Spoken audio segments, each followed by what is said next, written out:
बिहार सरकार के द्वारा शिक्षा व्यवस्था को दुरुस्त करने के लिए बीपीएससी के द्वारा शिक्षक भर्ती परीक्षा का आयोजन कर बीपीएससी चेयरमैन अतुल प्रसाद योग्य शिक्षकों की सूची बनाकर सरकार को दे रहे हैं, ताकि बिहार की सरकारी शिक्षा व्यवस्था को नई उमंग मिल सके। वहीं दूसरी तरफ शिक्षा विभाग के अपर मुख्य सचिव के पाठक अपने सख्त अंदाज में शिक्षा व्यवस्था को पटरी पर लाने में दिन रात एक किए रहते हैं। चाहे शिक्षा विभाग के द्वारा छुट्टियों की कटौती हो या फिर शिक्षकों को समय पर स्कूल पहुंचकर स्कूल का संचालन कर बच्चों को गुणवत्तापूर्ण शिक्षा मिल सके।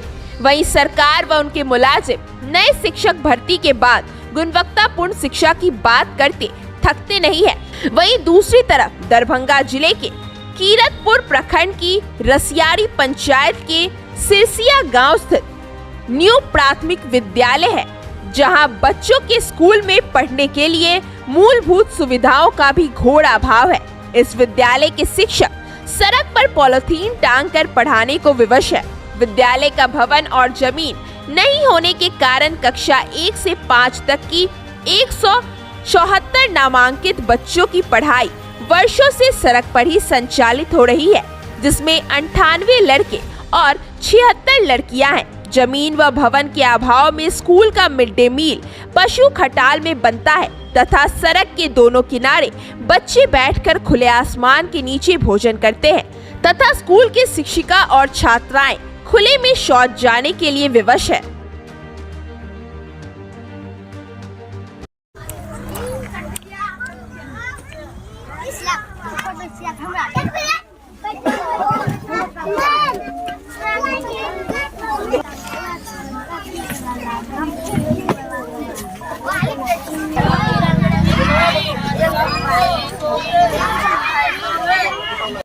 सब्जी 27 28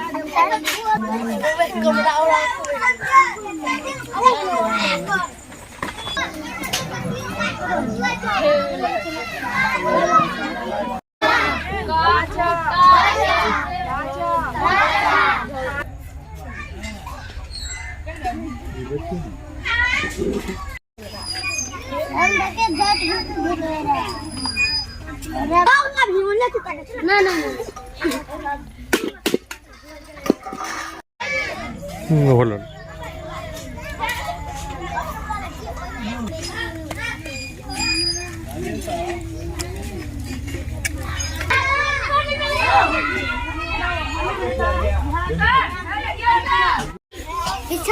इस स्कूल में आपका बीपीएससी से प्रतिनियुक्ति हुआ है जी। कभी कल्पना थी कि कंपटीशन पास करने के बाद ऐसी व्यवस्था में जाना पड़ेगा?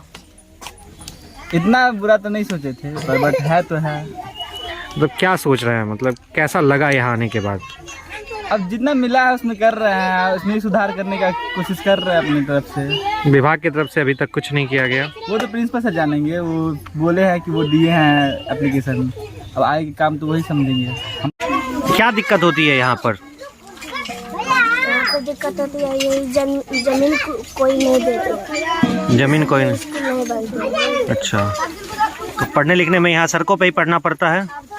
नहीं सर, अच्छे से पढ़ाई होता है। पढ़ाई अच्छे से होता है, लेकिन सड़क पे बैठ के ही होता है ना? Yes sir. अच्छा, वॉशरूम वगैरह जाना होता होगा, बाथरूम वगैरह, तो कहाँ कैसे जाती हैं आप लोग?